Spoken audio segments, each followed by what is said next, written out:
दोस्तों, एन के technical class में आपका हार्दिक स्वागत है। आई होप आप अच्छे होंगे। चलो आज बात करते हैं विद्युत चुंबकत्व संबंधी नियम की। विद्युत चुंबकत्व संबंधी नियम में हमने कल 2 नियम पढ़ लिए थे। आज फिर से हम 2 नए नियम पढ़ते हैं। इसमें हम पहला नियम पढ़ेंगे, दाएं हाथ का नियम। दाएं हाथ का नियम।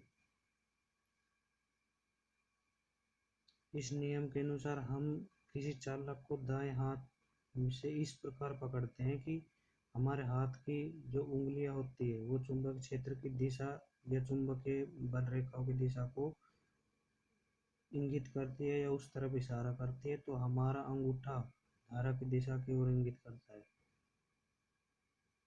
ठीक है दोस्तों, चलो हम आपको लिख देते हैं।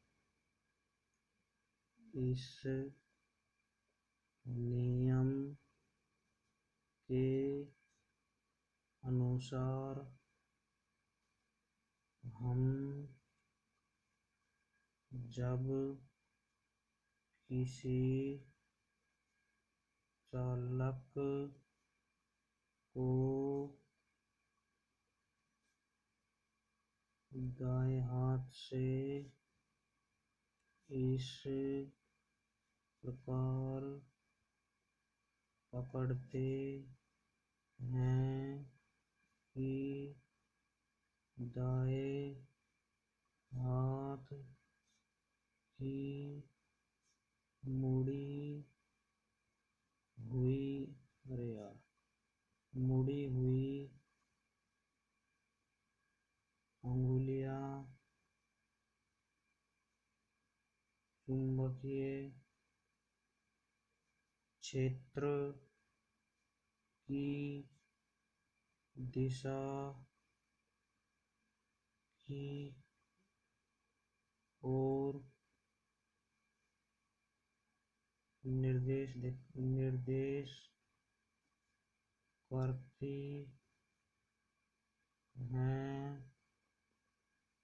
करती हैं।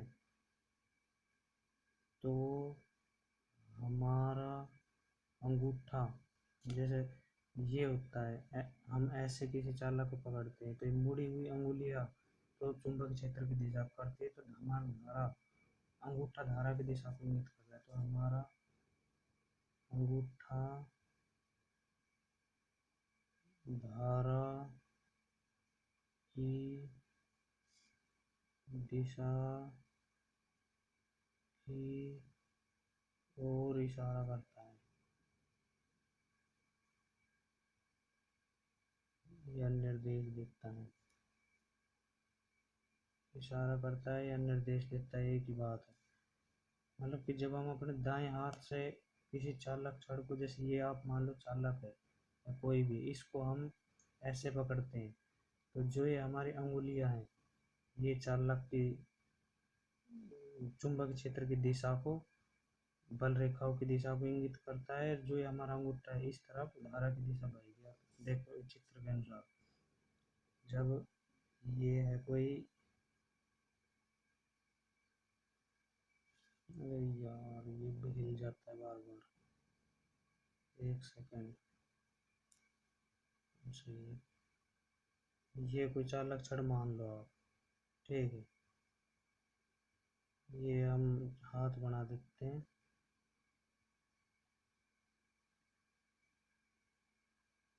जैसा बन रहा है सही है। देखो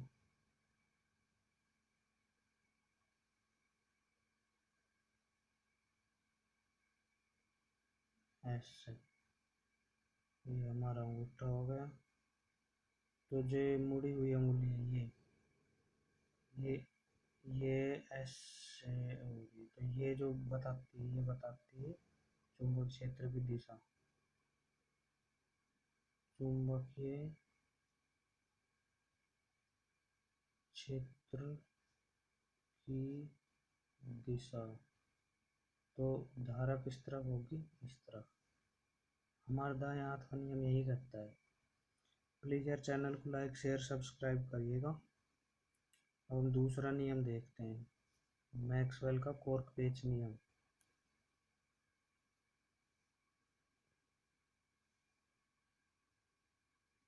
मैक्सवेल का कोर्क पेच नियम। चलो यार थोड़ा जूम कर देता हूँ, साफ नहीं दिखाई दे रहा होगा आपको। मैक्सवेल का कोर्क पेच नियम। देखो इस नियम के अनुसार हम क्या करते हैं, जैसे कोई चालक छड़ लेते हैं, चालक छड़ को जब हम उसके मध्य में किसी पेच को रखते हैं, तो जब हम पेच को घुमाते हैं या क्लॉकवाइज करते हैं, तो घुमाएंगे तो वो क्लॉकवाइज होगा, क्योंकि घड़ी आपको पता है ऐसे घूमती है। ये घड़ी, घड़ी कैसे चलती है, ऐसे, मतलब इस तरह, तो ये क्लॉकवाइज हो गया। ठीक है। तो जब क्लॉकवाइज पेच को कसते हैं, तो कसेंगे तो क्लॉकवाइज होगा। तो जो जो उसका नुकीला सिरा है वो तो धारा की दिशा को इंगित करता है, और उसके चारों तरफ का क्षेत्र है वो चुंबकीय बल रेखा होगा, ये चुंबक की दिशा को इंगित करता है। ठीक है। हाँ समझ में आ गया होगा नहीं। चल कल्पना करो, जब हम एक चालक के समांतर अक्ष में पेच को रखते हैं। यार अब मैं आपको, चलो कैसे समझूं,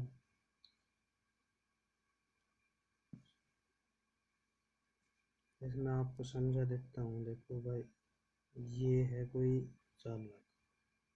ठीक है। जब हम इस पर कोई पेच रखते हैं, ये मान लो भाई पेच है।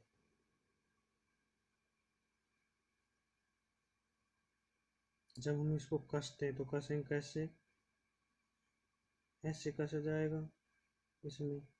ये चालक है, ये चालक है, तो चालक में जब हम पेच को कसेंगे तो क्लॉकवाइज जब पेच को घुमाएंगे, तो क्लॉकवाइज जब हम पेच को घुमाएंगे ना, तो धारा की दिशा को बताता है।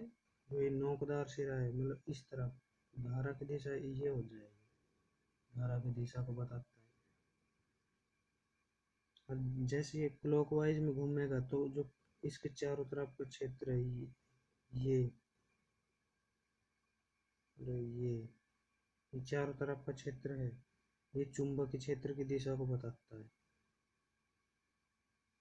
चुंबकीय क्षेत्र की दिशा को।